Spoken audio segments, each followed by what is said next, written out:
All right, JSnip4 from the planet YouTube. Far better planet than planet Earth, as far as I'm concerned, with what the hell's happening on this planet. But this is a little bit of a 2-for-1 video, both from articles that I get as a subscription from sovereignman.com. I've mentioned them a few times. One of them is about the massive national debt and how they just added $100 billion. And the other one, he's titling The Coming Clampdown, I think. The Coming Crackdown on Free Speech. And he's talking about each and every year the National Defense Authorization Act, which is now included with the defense budget. So they can put all kinds of crap in there and say, oh, we have to pass it. They're picking away at our rights more and more. And he's saying, this whole war on fake news and stuff that they're putting in these bills is really a war on the alternative media, which crushed their mainstream media and the government itself with its propaganda, as you just saw late 2016. However, I want to start with the debt soaring by $100 billion, 100 billion, 1/10 of a trillion, in just 8 hours.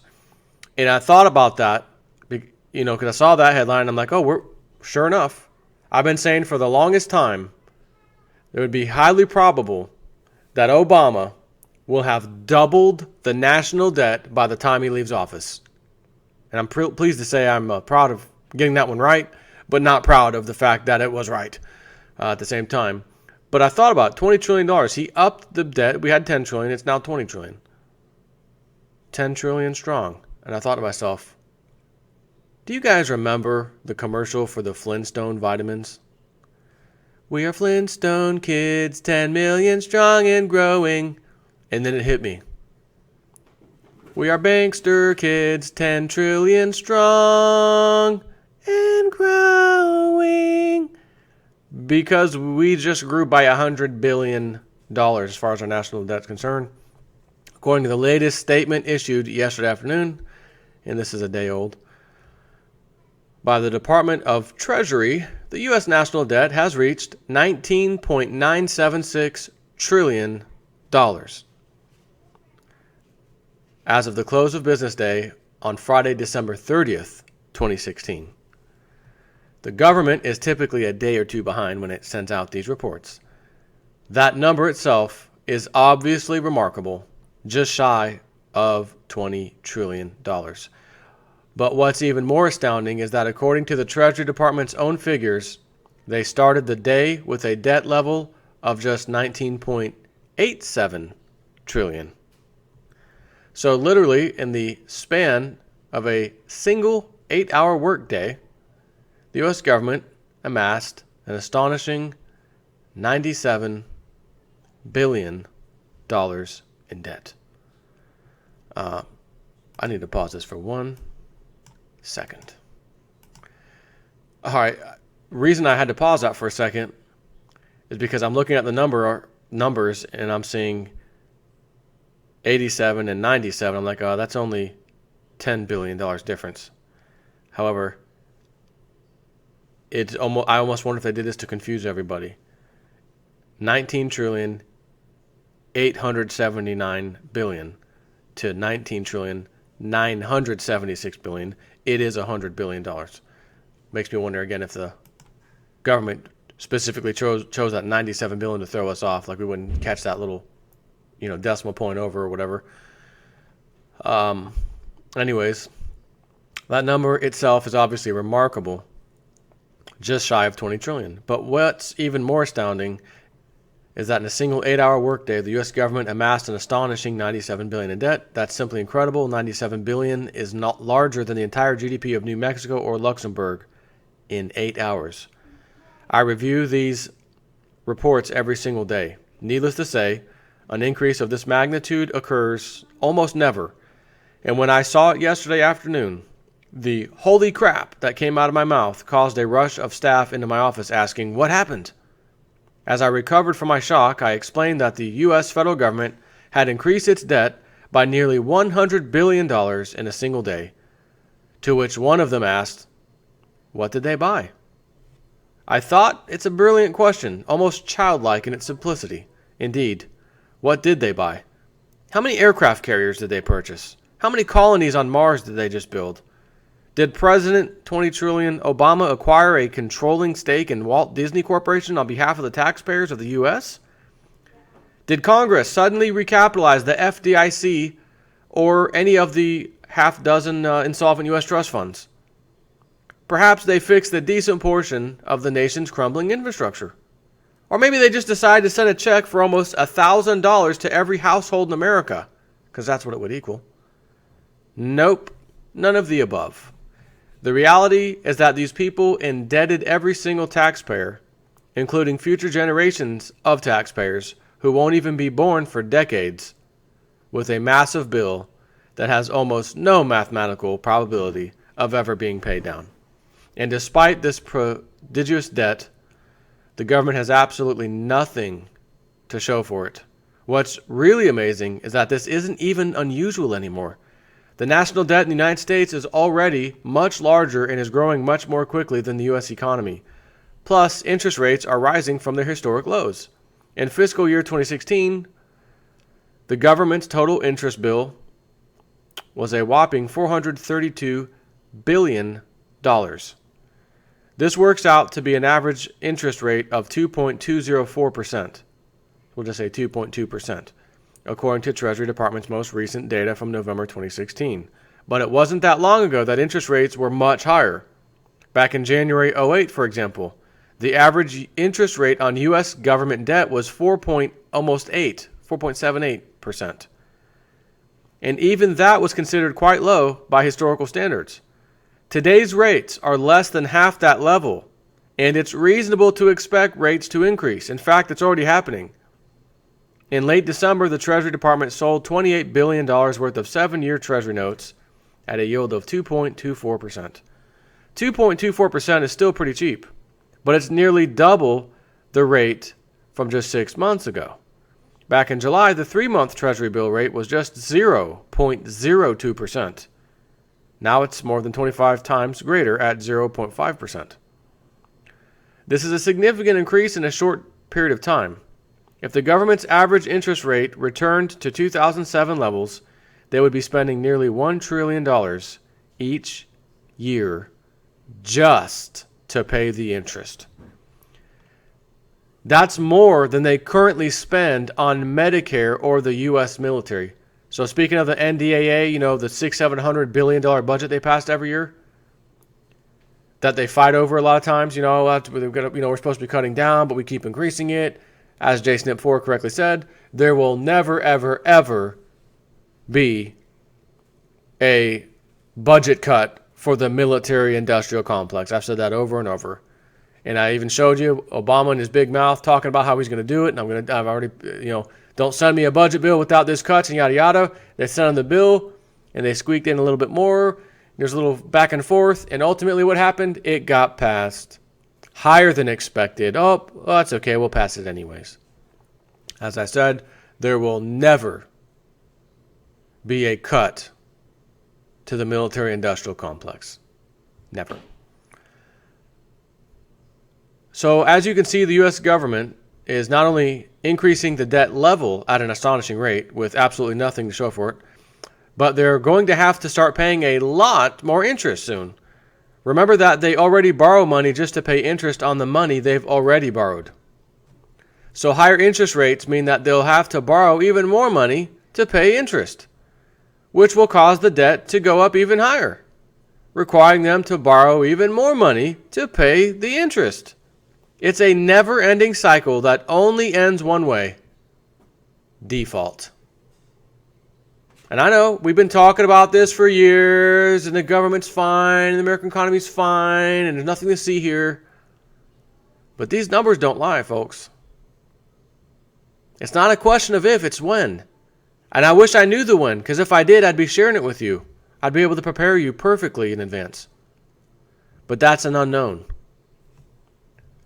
It's an if. It's a when, not an if.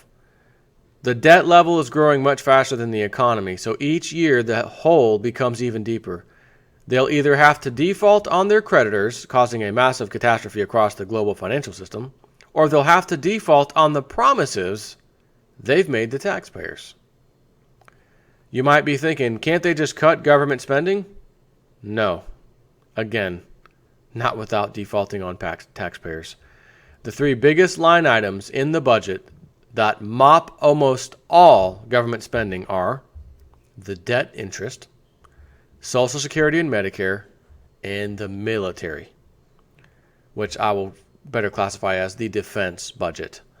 Everything else combined is trivial by comparison. So cutting spending quite literally requires a default on the promises they've made to taxpayers.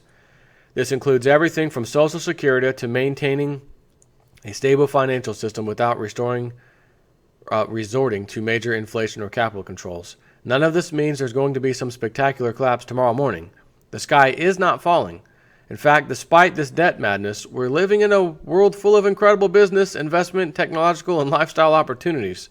It's truly an incredible time to be alive. But the rapid rise in interest rates, coupled with an astonishing increase in the debt, creates an obvious long-term trend with major consequences that anyone would be foolish to ignore. So what is your plan B? From the Sovereign Man. The other thing, the coming crackdown on free speech. It's amazing what can happen in a week. Before this publication went out on HACIS last week, one of the last letters I wrote to you in 2016 was about the National Defense Authorization Act and its treasure trove of freedom-killing provisions. Section 1287, for example, creates a new agency, again, ever-expanding government, growing, agency for this, committee for that. It never stops. And guess what? They're going to get the best health care. They're going to get the best paychecks you've ever seen. Always.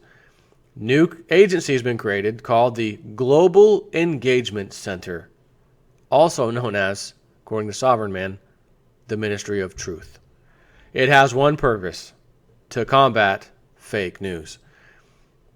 The Global Engagement Center will fund and train journalists around the world to push a never-ending flow of U.S. propaganda and cripple any independent outlet that doesn't conform to the official government narrative. Sadly, this is not unusual. Each year, Congress creates a new National Defense Authorization Act, or NDAA, which is essentially the military budget for the following year. But without fail, each year's NDAA is crammed full of horrific provisions which either waste taxpayer funds on corrupt pet projects or destroy Americans' civil liberties. And I'm going to add, or both. You may recall or remember the 2012 NDAA, for example, which President Obama signed into law on New Year's Eve 2011. That year's NDAA contained a section authorizing the military detention of U.S. citizens on U.S. soil. Now we're getting to the Ministry of Truth. Or not getting to, we are getting the Ministry of Truth. President Obama signed this year's NDAA into law on Christmas Day. Of course, perfect day for that, huh? Which means that the Global Engagement Center will be live and operational within 6 months. 4 days later, on December 29th, he issued an executive order intended to punish the Russian government for manipulating the U.S. election. The order contains some incredibly vague language targeting anyone engaged in cyber-related activities that are reasonably likely to pose some threat, including activities to undermine democratic processes or institutions. That can be anything. Oh, you stood outside protesting? Yeah, well, you could undermine the democratic process or institution. Then this place behind you is a banking institution. And I know that they foreclosed on you improperly, but now that you're protesting, you're kind of hurting their business. And under subsection C in the NDAA this year that we just passed, you might be considered a criminal. I'm going to suggest you leave. Oh, okay, yeah. Or can I go to excuse me, Mr. Authority, can I go to the quote-unquote free speech zone over there behind the building next to the dumpster? Oh, that's not good? Okay, I'll go ahead and go home. Do a couple YouTube videos instead. Thanks. The order also threatens anyone who provides goods or services to those engaged in the aforementioned cyber-related activities. How in the hell are you going to know? For example, I'm going to give you the perfect example. I've got this Log Me In or TeamViewer remote control program that I developed. And anybody can sign up on the website. Right now it's kind of it's really live technically, but it looks like it's in beta mode. Anyone can sign up on my website. I think all the plans I have are free right now for testing purposes. But let's assume I'm live, I'm making money, and I'm getting people every day coming in to the website, buying a plan to remote control their computer. And by chance, someone in Russia really likes my program. It works very well. They want to use it. And I have no idea. I don't know who the hell this person is. And they're engaged in some kind of cyber-related activities that are reasonably likely to pose threat to somebody somewhere, including activities to undermine democratic processes or institutions. Does that mean they're going to lock me up because someone came to my website, signed up, I had no idea who they were? That's the problem when you write these vague, disgusting, freedom-grabbing laws. And they're vague for that reason. We want to be able to define anything in here when the time comes. We can't define it now. Because if we define it now, you certainly won't like it. And I don't know that we'll be able to get it passed. But if we leave it extremely vague, those Congress members who don't like it, they're going to have their little pet projects in there, so we're taking care of them. They'll go ahead and go along with it. Because we'll explain to them what it means. And what it means to them isn't what it actually means when we need to use it. Like in the example I just gave you. Anyone deemed by the U.S. government to fit those incredibly broad definitions can have their assets frozen instantly. Now the spirit of the order is to go after all the Russian and Chinese they think are complicit in hacking the U.S. government and U.S. corporations. Mr. Obama also expelled a multitude of Russian diplomats that the FBI suspects of being spies, raising the question of why these people were in the U.S. to begin with. Kind of like these guys, terrorists or whatever, and, well, the FBI, we find out later the FBI's been following these guys for 2 years now. If they're that bad and you're following them, why are they here? They're not even like citizens. Well, they're just visiting. Get them out of the country. They have no rights. Get them out. Why are you following this person around? If you're following around for that long, and then they actually do something, you're responsible.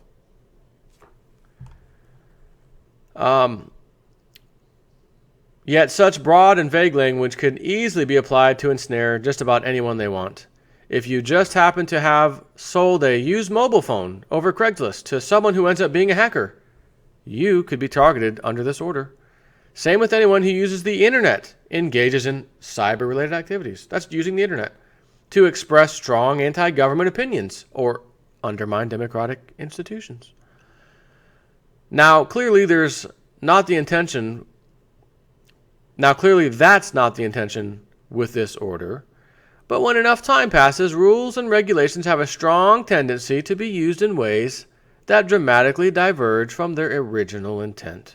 Case in point, the U.S. government has wrongfully seized billions of dollars worth of cash and property over the years through what is known as civil asset forfeiture. And civil asset forfeiture is essentially a form of theft. But it's perfectly legal for local, state, and federal police agencies to steal from you because of technicalities that were written in the laws passed decades ago. For example, the Archaeological Resource Protection Act was passed in 1979 with the intention of helping to preserve historic sites. But buried in this law is some vague language authorizing the recovery of any property that was stolen from historic sites. Now, decades later, police agencies abuse the vague language from that law, as well as dozens of other laws, to give themselves the authority to seize your property. Their theft of your property has nothing to do with protecting archaeological sites, but they still have the legal authority, thanks to a 37-year-old law. No matter how good the intentions behind a law or executive order, there's always strong potential for nasty, unforeseen consequences down the road. And between the NDAA's Global Engagement Center and the President's incredibly vague executive order, there's some serious anti-free speech potential. By the way, this is not just a U.S. phenomenon. Israel's government is close to passing a bill that authorizes them to demand Facebook and other social media platforms to remove content that they deem simply threatening. Germany's government is talking about passing a similar bill to stop fake news during the election cycle, even suggesting that Facebook could be fined if it does not remove certain content within 24 hours of being told to do so by the government. Yeah, clearly there's a lot of garbage on the internet. Someone can write a post that Hillary Clinton's campaign is running a child prostitution ring, and it gets retweeted by mindless automatons who believe everything they read. But at the same time, there's a lot of independent, boutique journalism out there, and many of these sites are being labeled fake because they don't conform to the official government narrative. And by the way, while he may have been trying to be funny about Hillary Clinton's campaign running child prostitution ring, he may think that's mindless nonsense, but there's a whole bunch of us that don't, Mr. Sovereign Man. So I appreciate you calling that out, but you may want to look into that a little bit. Anyways, that's how I'm starting you off on your Thursday. Take care.